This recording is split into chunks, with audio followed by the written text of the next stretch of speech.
एक विश्वास को पैदा करिए अपने अंदर, भरोसे की दृढ़ता को बनाइए। और जिस दिन तुम्हारा भरोसा दृढ़ होगा उस दिन तुम्हें अपने आप फल की प्राप्ति हो जाएगी। अपने शिव कथा कर रहे, भगवान शंकर का संवाद कर रहे।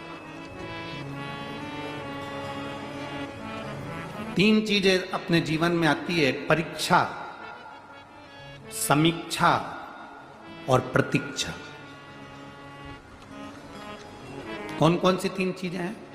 पहले नंबर पर जम के बोलो जरा, परीक्षा।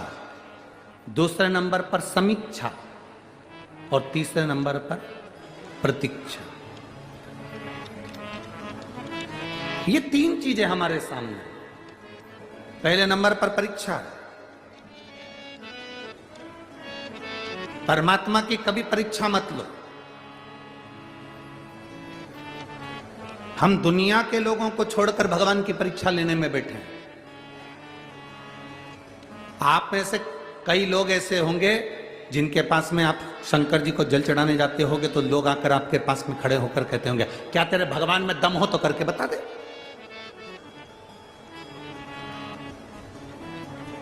तेरे भगवान में अगर कुछ है तो कर कर बता।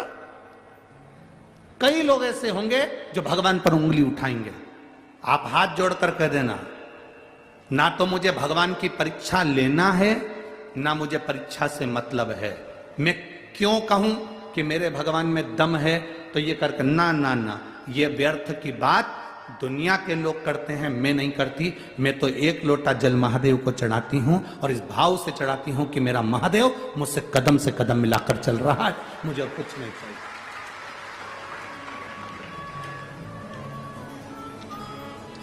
कई लोग मिलेंगे, आप जब शिव जी के मंदिर पे जाना चालू करोगे, शंकर जी को 1 लोटा जल चढ़ाना प्रारंभ करोगे, शंकर जी का गुणगान गाना चालू करोगे, श्री शिवाय नमस्तुभ्यम बोलना चालू करोगे, शंकर के मंदिर में जाकर झाड़ू लगाना प्रारंभ करोगे, सफाई करना प्रारंभ करोगे, तो कई लोग मिलेंगे।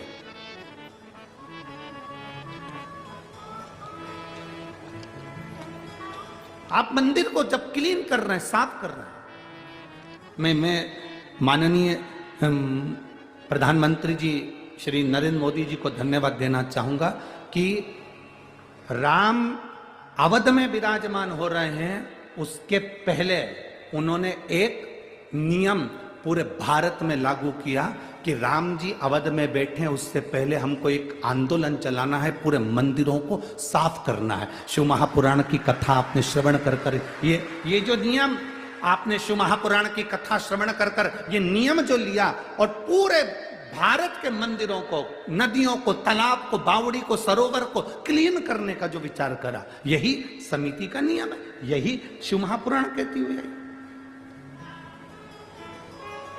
ये निर्माल्य विसर्जन के रथ क्यों चला रहे हैं? सब दूर कचरे के रथ चलते हैं, परंतु विठले सेवा समिति आपसे बार बार कहती है, कुबेरेश्वर धाम से बार बार कहा जाता है, शिव महापुराण में बात साधुता है आपको इस चीज की। परीक्षा नहीं लेना हमें भगवान की। कोई तुमसे कहते तेरा भगवान ये कर सकता है, हमें परीक्षा नहीं लेना। हम हमारे भगवान को हम क्यों परीक्षा में लाते, हमें नहीं लेना। दूसरे नंबर पर है समीक्षा। हमें अपने भगवान की तुलना किसी से नहीं करनी। हमें अपने भगवान की तुलना किसी से नहीं करनी। आप अपने लड़के से, आप अपनी बेटी से, आप अपने मुलगा से, आप अपनी मुलगी से, आप अपने बेटे से, आप अपनी बेटी से दूसरे की तुलना मत करो। उसके लड़के को देख ले उसने ऐसा कर दिया, उसके बेटी को देख ले उसने ऐसा कर दिया। नहीं, हमें अपने बेटा बेटी को ऐसा बनाना है कि दुनिया हमारे बेटा बेटी से प्रेरणा लेके उसके बेटा बेटी को देखो उसने ऐसा कर दिया। हमारे बच्चों से प्रेरणा दूसरे ले। हमें समीक्षा नहीं करनी, हमें 2 चीजें नहीं करना, 3 चीजें हैं। पहले परीक्षा, दूसरी समीक्षा और तीसरी प्रतीक्षा। हमें 3 चीजों में से 2 चीजें छोड़ देना। भगवान की पहली, भगवान की परीक्षा नहीं लेना। दूसरे नंबर पर हमें भगवान की किसी से होड़ नहीं करना, समीक्षा नहीं करना। हमें करना क्या है? तो 3 चीजों में सबसे आखिरी की जो चीज है, क्या? जम के बोलो जरा, प्रतीक्षा। हमें इंतजार करना है। मैंने मेरे बाबा को पुकारा है, मेरा बाबा मेरे दुख हरने आएगा। जैसे शबरी राम जी का इंतजार करती रही, प्रतीक्षा करती रही, तो राम आए। शबरी राम जी का इंतजार करती रही तो राम आए। काशी में बैठकर नंदी इंतजार करता रहा तो काशी में विश्वनाथ का मंदिर में शिवलिंग प्रकट होना ही पड़ा। प्रतीक्षा, एक प्रतीक्षा। कौशल्या जी प्रतीक्षा करी, राम आए। भारतवासियों ने प्रतीक्षा करी, 500 साल लग गए, भले लग गए, पर राम अवध में आए। ये प्रतीक्षा, हमें प्रतीक्षा करो, आएगा। ऐसा कोई दुख नहीं संसार में जो खत्म नहीं हो सकता, ऐसा कोई रोग नहीं जिसकी औषधि नहीं, ऐसा कोई दुख नहीं जो मिट नहीं सकता। मिटेगा, बस थोड़ा इंतजार करें, थोड़ा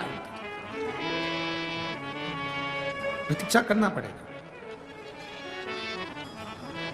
आप जितनी प्रतीक्षा करोगे ना, उसमें आपको फल की प्राप्ति होगी, मिलेगा।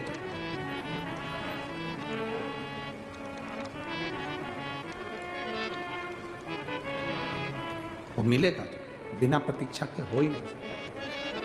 थोड़ा इंतजार। अरे शबरी बुआरे रास्ता आएंगे राम जी,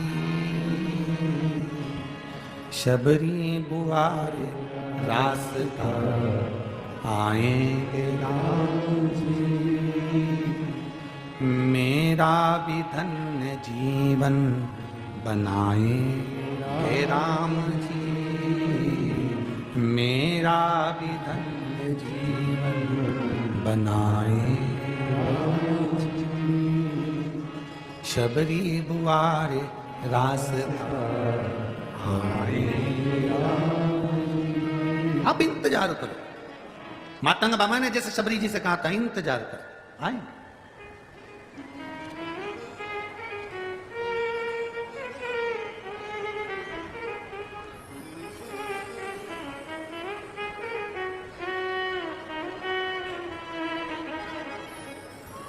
वो इंतजार करोगे, मिलेगा जो। ऐसा क्या है जो नहीं मिल सकता? क्या है जो ना मिलेगा? मिलेगा, थोड़ी प्रतीक्षा करना पड़ेगा। कोई कहे तुमसे शिव जी के मंदिर जाना से क्या होगा, शंकर जी को जल चढ़ाने से क्या होगा, थोड़ा इंतजार करना है। 1 महीना, 2 महीना, 3 महीना नहीं, थोड़ा। अगर फाइल मोटी है, तकलीफ ज्यादा है, कष्ट ज्यादा है, थोड़ा इंतजार करो, चढ़ाते रहो, शिव जी के दरवाजे जाते रहो। आपसे एक बात पूछें, आपके घर में पत्थर लगा होगा, उस पत्थर पर कोई दाग लग गया, उस दाग को साफ करना है तो 1 दिन में साफ नहीं हो रहा, या तुमने बार्निश से कोई पेंटिंग कर दी, बार्निश से पत्थर के ऊपर, वो छूटी नहीं रही, तो तुम क्या करती हो, उसमें थोड़ा सा घासलेट का तेल डालकर, तारपीन का तेल डालकर छुड़ा, नहीं छूटता, सर्फ डालकर छुड़ाती, सर्फ से भी नहीं छूटता, फिर क्या करती हो, कोई नींबू का रस डालकर छुड़ाती, फिर भी नहीं छूटा, फिर कुछ डाला, फिर कहा अब 2-4 दिन के बाद में फिर घिसूंगी, फिर 2-4 दिन के बाद फिर घसने बैठी, फिर घसा, फिर नहीं छूटा, फिर 2-4 दिन के बाद घसा, रोज घस रही है, रोज उसे घिस रही है, रोज साफ कर रही है। तो ईमानदारी से बोलो, एक दिन वो साफ होगा कि नहीं होगा? अरे बोलो तो जम के, होगा ना। जब तुम रोज घिसोगे तो वो साफ होगा। उसी तरह तुम्हारा दुख बहुत बड़ा है, तुम रोज रोज 1 लोटा जल महादेव को चढ़ाओगे तो वो दुख साफ जरूर होगा। बोल बम का नारा है, इतना धीमा बोलोगे तो कल्याण तुम्हारा है? थोड़ा दमदारी से बोलो, बोल बम का नारा है, सारी समस्या का हल, आपका दुख कटेगा जरूर। थोड़ा समय लगता, थोड़ा सा। गाड़ी चलाना आती है आप लोगों को? किस किस को आती है? हाथ उठाओ, जिस को आती है हाथ उठाओ जरा। आती है सबको? हाँ, ठीक है। अच्छा ड्राइवर कौन सा है?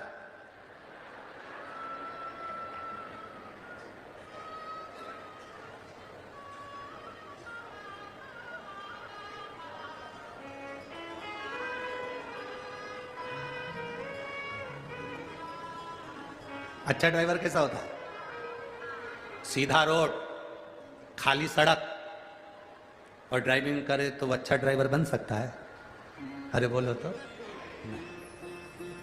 हमको तो नहीं आती इतनी, पर फिर भी खाली सड़क, खाली रोड, सीधा रोड और गाड़ी चलाने वाला चला रहा है तो वो अच्छा ड्राइवर बन सकता है? नहीं। अच्छा ड्राइवर कौन बनेगा कि सड़क भरी हो, टर्न भी बहुत सारे हों, मोड़ भी हो, स्पीड ब्रेकर भी हो, खड्डे भी हो और रोड पर पब्लिक भी हो और फिर गाड़ी चला। चारों तरफ से फंसा हुआ है और गाड़ी slow slow slow slow slow slow आराम से टर्न में इधर उधर बचाते हुए, खाली रोड पर, खाली सड़क पर, सीधी रोड पर तो कोई भी गाड़ी चला सकता है। सही ड्राइवर वो है जो भीड़ में से, टर्न पर, मोड़ पर, तकलीफों में से, जो भीड़ में से अपनी गाड़ी को निकाल कर ले जाए, वो सही ड्राइवर है। उसी तरह जिंदगी में और ड्राइविंग में ये दोनों में एक जैसा काम है। सीधी सीधी रोड पर जिंदगी चले वो एक अलग बात है, पर सबसे आगे कौन पहुंचता है, अच्छा ड्राइवर कौन बनता है? जो जिंदगी में कितनी भी तकलीफ आए और उस तकलीफ को झेलता हुआ आगे बढ़ता चले जाए, वो सबसे जोरदार ड्राइवर बन सकता है, वो सबसे श्रेष्ठ बन सकता है। चले जा। अब ऐसा खाली रास्ते में तो कोई भी